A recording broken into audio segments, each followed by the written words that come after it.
Do you enjoy listening to multiplayer podcast content? Do you want to help support the show so we can continue to independently deliver 2 shows each week? Do you also want access to our exclusive Discord server so you can come game with us and make suggestions for future shows? Well, what are you waiting for? Head on over to multiplayersquad.com or click on the link in the podcast description to come join us on Patreon. We appreciate all of you for listening and subscribing. Now let's get into today's episode.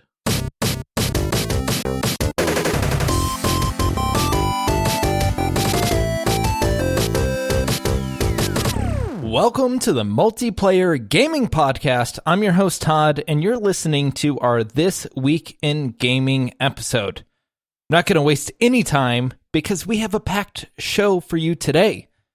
But before we jump into the show, let me introduce Mr. Blueprints, Paul.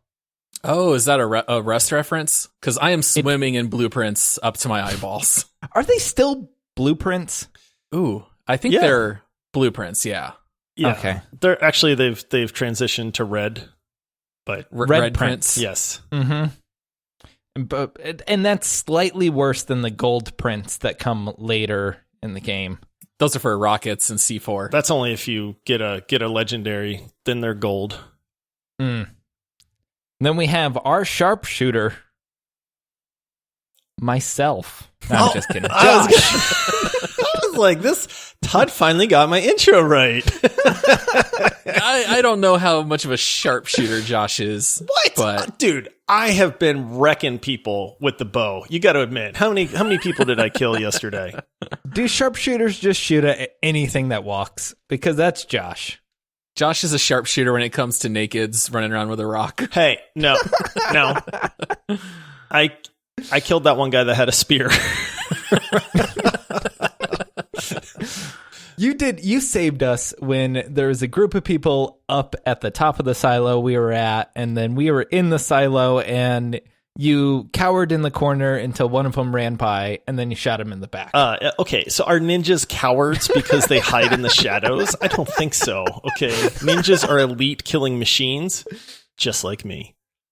All right, guys. I want to jump into the 2021 was supposed to be such a great year. It came out not so great, but then we got game-changing, life-changing news from Razer. They're releasing a N95 RGB mask. Todd, this makes it all worth it. That's all I know.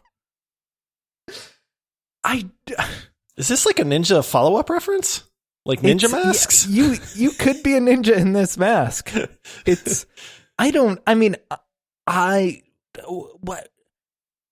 Part of me says why, part of me says heck yes. There are some cool things. One, RGB. So you can look pretty ballin' while you're going through the grocery store.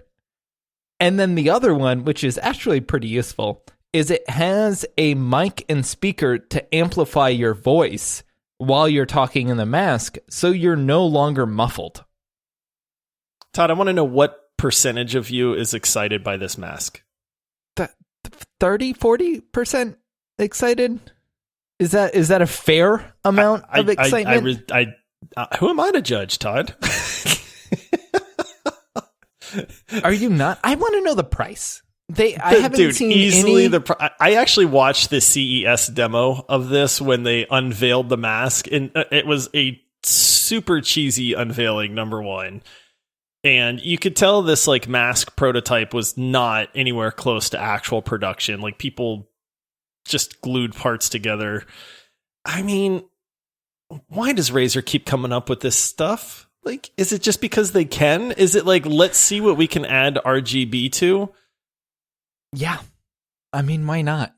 I guess. I'm 0% excited about this mask because you guys know me and my personality. It's a little ironic that I am on a public podcast because I am fine just slinking away in the back corner of the room, not to make any noise. I don't want to be the center of attention. The last thing I want are like rotating colored lights around my face. So I could not care less about this. What if they pulse? They pulse with every word.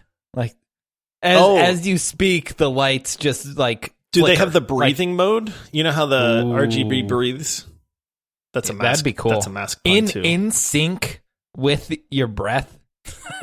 Yeah. See, Sure. I'm the kind of guy that makes it $300. I want a Hannibal Lecter mask. Like, if I'm going out in public and I want to show off a mask, I want like the Hannibal Lecter, bars over. I was gonna say the face skin mask or the no, one with the bars. The skin mask. That's gross. The I'm cop not putting somebody's skin on my face. I don't know where that stuff's been. Man. I'm talking the Hannibal one, with the little bars. Yeah. Josh, I thought you would be more of like the Bane type. Yeah, I mean Bane works too. Yeah. Excuse me, can you tell me where the peas are? Do you need to cover your face with your hands to do that? Yeah, that's the only way you can do the Bane. Okay. Can you tell me where the peas are? Are you at like home country buffet? Where are you needing to ask where the peas are? Wait a minute. And in what kind of world does our friendship, like, you guys think I would eat peas at a buffet? What do you take me for? Oh my goodness. Where are you? The Ritz-Carlton? I'm the grocery store. I was asking where the peas are. Okay, I went to a restaurant. Where the fried chicken is. Thank you, Todd. That's a much more likely question. Oh my goodness. Than where are the buffet peas? All right. So I don't back to the mask. I don't know where I land on this. You know who might want this mask? Yaya Arizona, one of our epic Patreon supporters. If you take a look in Discord, I just linked you guys. That is a light up mask my mom already owns. So Yaya Arizona already has a light up mask. It is not RGB, but it is a single color light up mask. Is it like what's the oh my goodness, the fiber optics? Is it like the fiber optic thing? I think it's just loaded with LEDs, but I am not entirely sure. So it's got a battery and it's just light up with like 300 different lines across the face mask. That's actually pretty cool. I kind of like that now. I've changed my mind. It definitely draws attention. Changed my mind on the RGB Razer mask. It looks cool. Josh is in. He found the peas and he's excited. All right. So moving on, there's a new game and a new publisher in town. There's a new Star Wars game being developed by not EA, which is my favorite developer. Yes. I mean, it's so not what? EA. It's developed by Ubisoft. Ubisoft. I don't even want to try. You did butcher that. It's Ubisoft. Okay. I don't know. Just like UB40. What? I'm 30. Thank you very much. What a great one-hit wonder band. I mean, all right. So what do you guys think of the game? Is this hype just that it's not EA? It is, yes. It's 100% that EA has lost their exclusivity rights to make Star Wars games.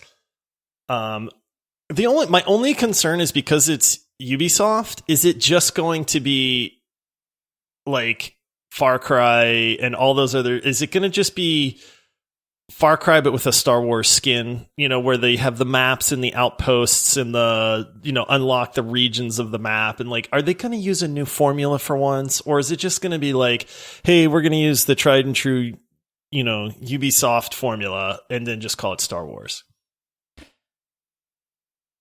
Yeah, I don't know. I there's a little bit of hope because Lucas Games, like, now that EA is no longer exclusive rights to Star Wars, Lucas Games is like entering a new era where like now they own all the intellectual property for these games, and if they don't want to use Ubisoft in the future, they don't have to. They can like team up with other people, and that makes me very hopeful that whatever developer or publisher they team up with, like, they're taking it seriously, because they don't, like, it's not exclusive rights for whoever now. It's if this game bombs, if it's a bad game, you're not going to get this deal again.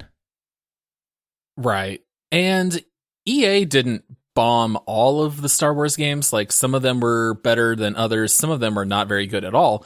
But the fact that it's Ubisoft making an open world game, that's what they excel at. They do such a good job with open world. And I love Star Wars. I'm all for it. Even if it is just Far Cry with a Star Wars skin, that would be great. Ubisoft makes open world games, but they're all the same, man. Like, climb the tower, mark all the points of interest. Make these different. And I will say this, because I was picking on you guys earlier, because EA Jedi Fallen Order was amazing. That game was incredible. And when I was like, hey, EA actually has made, well, I mean, I guess EA didn't make it. I forget who the developer was. Wasn't it Respawn? I think it was Respawn. I'm not 100% on that. If I got that right, I'm going to be actually really impressed with myself. It is Respawn Entertainment. Oh, yeah, baby. Man, it's almost like I'm a professional. But anyway. Almost. But Jedi Fallen Order is incredible. And I remember asking you guys, I was like, I know you guys didn't play this. And then Paul was like, yes, I did. And I sends played me it. a screenshot of his Steam. And then I happened to just take a look. Uh-huh. And all I see is 3.7 hours of playtime. Yep. And knowing that Paul leaves every game on the menu AFK for at least 3 hours. Like, so basically Paul made it through like the intro like tutorial and then never picked this game up again, which is a tragedy because this game's like Fallen Order is incredible. I enjoyed Fallen Order. It's not that it's a bad game, but I bought it on Steam sale when we started this podcast. I had to play other games, so it just got put on the back burner, and then too much time passed. And I don't remember the buttons or the keybinds, and I said I'm not going to jump back into it. But it was also very hard as someone who watched an awful lot of the TV show Shameless. One of the main actors in that show is the guy in Fallen Order, and all I did was see his character from Shameless the whole time. But it's a good game. My only complaint is I don't like when RPG games have the mechanic where when you save, all the mobs respawn. And Fallen Order had that. Yeah. And that always drives me a little bit crazy. That's a Dark Souls like combat thing. Yeah, like if I go the wrong way, I don't want to have to fight my way again to go back. Great. Did you beat that game? Fallen Order? Yeah. No, not even close. No, okay. It's really, really good, man. That game, if you're listening, don't be like my friends here. Play Fallen Order. I'm pretty sure you can pick that game up for like $15-20 now, too. When this podcast burns to the ground, I'll pick it back up. Oh. To be fair, I haven't even bought it. So, Paul, you're one step ahead of me. It's on console. It's a great like console type game, too, man. Yeah. You guys... Is it on Xbox Game Pass? Maybe. Maybe if it's on Xbox Game Pass. All right. Paul, do you want to introduce the next segment? Not segment. Sure. Topic. The next topic. So we have a shared... Sing the theme song. Oh, no, I'm not singing anything. Sorry. We have a shared Google Doc where we paste news stories that we want to talk about for this week in gaming. And all I put for this was Indiana Jones game from Bethesda, LOL. And then I put a link to the teaser. Guys, there has never been an Indiana Jones video game. And it's 2021. It's about time, guys. That's very true. But I love Indiana Jones.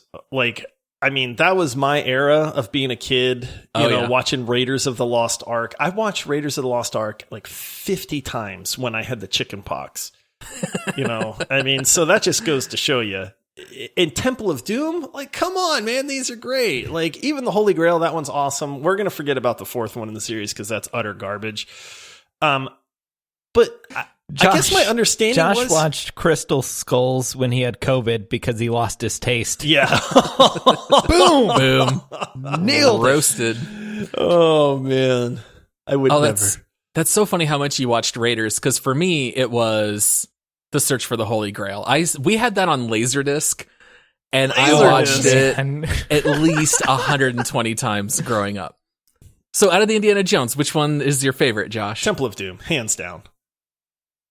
You have chosen poorly. Kalima, Shakti, like reaches in and rips the dude's heart out. Come on, man. Yeah, that was a hardcore PG. That's why we have the PG-13 rating, is because Temple of Doom is PG.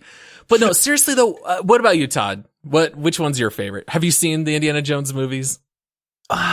Is that kind of like Star Wars? I'm confused. Oh Yes. goodness. No, It's I'm like Han just kidding. Solo with a I whip. do like that you had to ask Todd if he's seen the. Yeah. Raiders of the Lost Ark is my favorite. Okay. I feel that's funny. All of us picked a different one. I feel like this is the type of series that Todd would say that he saw half of one of them and just Stop didn't it. see the others. Yeah. Well, that's kind of like Star Wars. You haven't seen all the Star Wars, right? But you've seen a couple. Well, they started making so many recently. One every too many. 3 I years. watched- What an I excuse. watched the first 6, and then they're just like, yeah, we're going to have one every year now. And then I'm like, man, I haven't been to a movie theater in 5 years since, I guess how old's Harper? 3.5. It's been 3.5 years since I've been to a movie theater.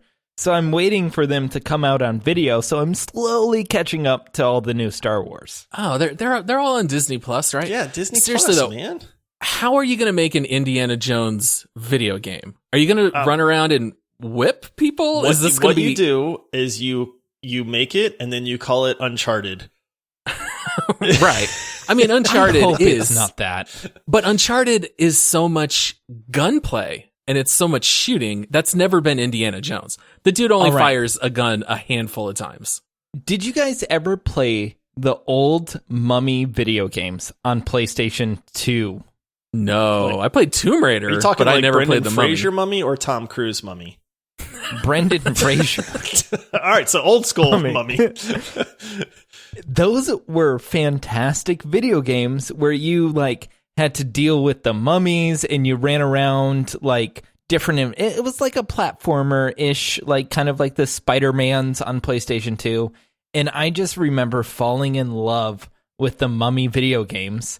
And I was never a big Uncharted guy, so I hope they're a little more mummy-ish in the video game style. And I'm very confused with Bethesda like making these games because they're not going to be open world, right? They're going to be It might be where you go around and find artifacts and stuff. If they really want to do it right, what they're going to do is it's going to be Tomb Raider-ish like gameplay meets like puzzle mystery investigation. They need to have puzzles. Investigation This type needs to puzzle be- stuff. Yeah, this needs to be heavily on puzzles. If it's not, then that's like a miss. Yeah, it has to be almost more of like a detective mystery kind of game than an action game. Because if it's just Indiana Jones running, shooting, and whipping people, I'm really not all that interested. But if you're actually discovering artifacts, researching them, getting clues, and then finding other things, that sounds a lot more interesting to me. So I'm very curious to find out more. And I don't know if Harrison Ford is like voice acting. I can't imagine he is, but He'll make a Who cameo knows? No, for maybe. it. I bet they'll do like a voice acting cameo for him. You know, this just made me realize, man, the whip has really fallen from grace as a weapon. You know, our There's not enough society whips. just does not respect the whip anymore. yeah. Yeah. Are there any other famous whips in pop culture since Indiana Jones? No. No. All right. I guess it's kind of a lame weapon, actually, now that I think about it. I mean, it's what the other popular whip is whip it real good.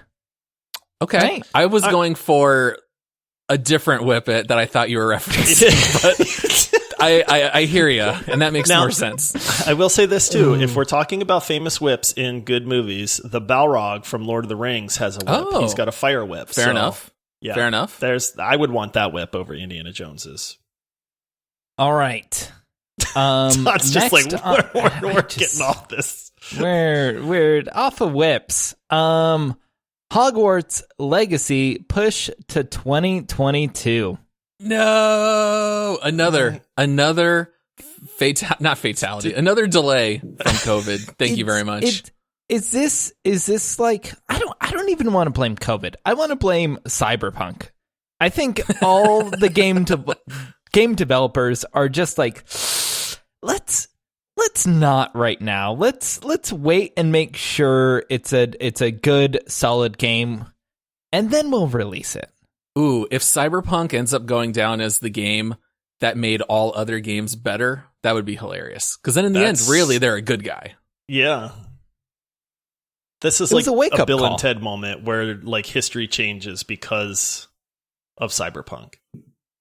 Well, looking at like what was like the rest of the game industry when Cyberpunk released, it was like pre-alpha games coming out, beta games coming out, and having hordes of people flock to it. And then like Cyberpunk came out, and it was really a beta game, and they sold it as like a full release game. And then everyone freaked out and said like, this isn't okay. And, you know, part of it might have been because it's from CD Projekt Red, a main developer, like AAA game.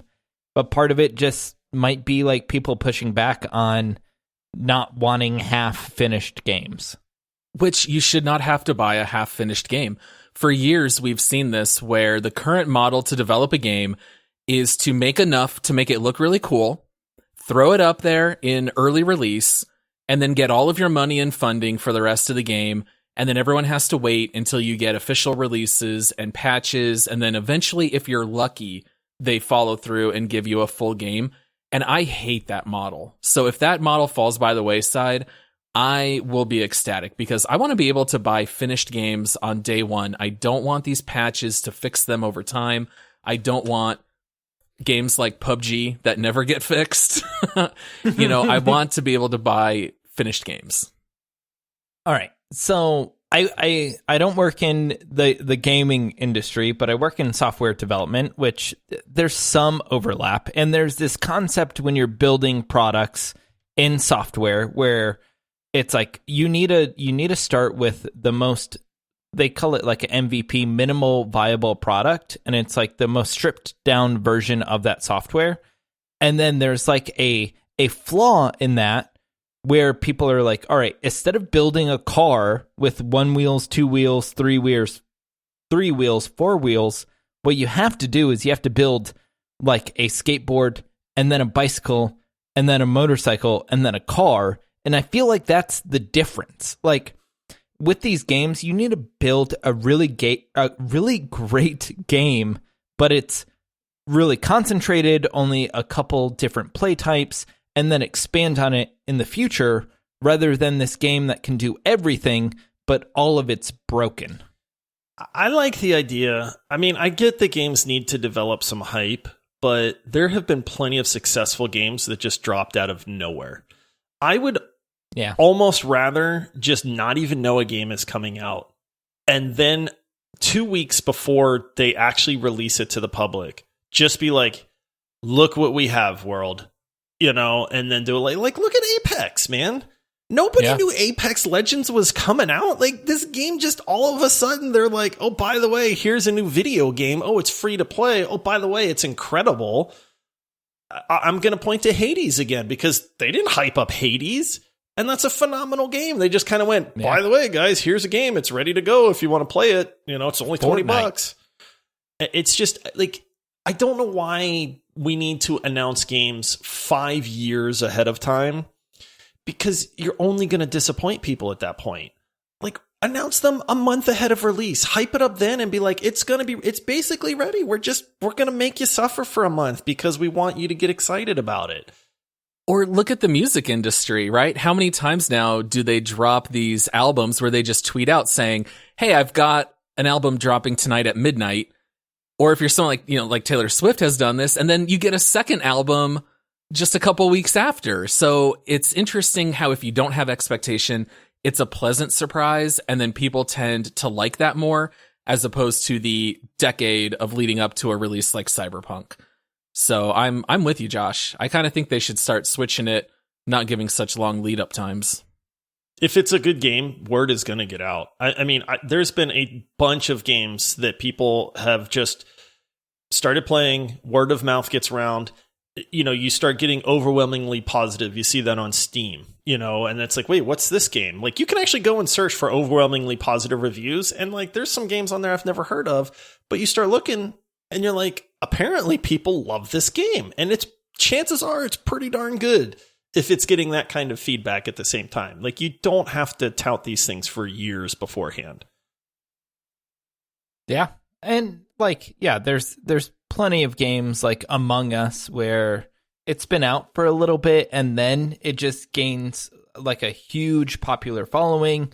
We're seeing the same thing with Rust, where like a lot of streamers are now getting into Rust, and that's building like a huge following and a large player base.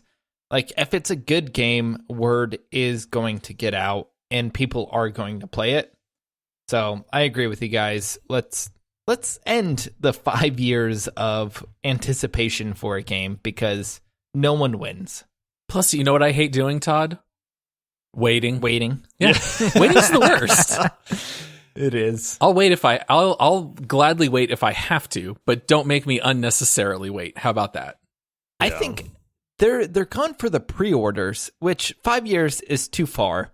But the like, 6 month mark is a good mark for like pre-orders. I remember for the past year, almost year and a half, seeing Xbox One game controllers that are Cyberpunk and PlayStation 4 game controllers that are Cyberpunk, like Cyberpunk lunch boxes, like a year before the game came out. Yeah. And they're probably making money on that even before the game's released. Good games will for make better money. Or worse. That's the thing. Yeah. I get the pre-order helps with the development budget, but great games are going to make a ton of money. It's just make good games and you'll make money. Make broken, half-finished games, and guess what? People are going to get really mad at you. So I'm fine with Hogwarts being delayed. I'm excited for that game. I feel like we jinxed it because we talked about it on the show, and just like Outriders and other games that we like Halo. to mention. Yeah, they get delayed. Sorry, guys. And I'm glad Halo just said we need a year to work on this game and we'll make it better. You know what, though, That's Todd? the right move. Don't. There was news this week. No. Halo Infinite gameplay designer leaves 343 Industries for Gunfire Games.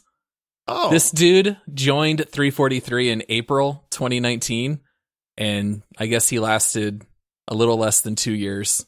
What's Gunfire Games? They made Remnant from the Ashes. Remnant and Darksiders. Yeah. The two that's who they are. great games, by the way. But I really love what the dude tweeted. Okay, so the guy's name is Colby Payne, and he tweeted, "I have stepped back from Infinite and I am looking at future opportunities. I believe in the team and am confident they will deliver a great game, and now is a good time for me to step away," he said.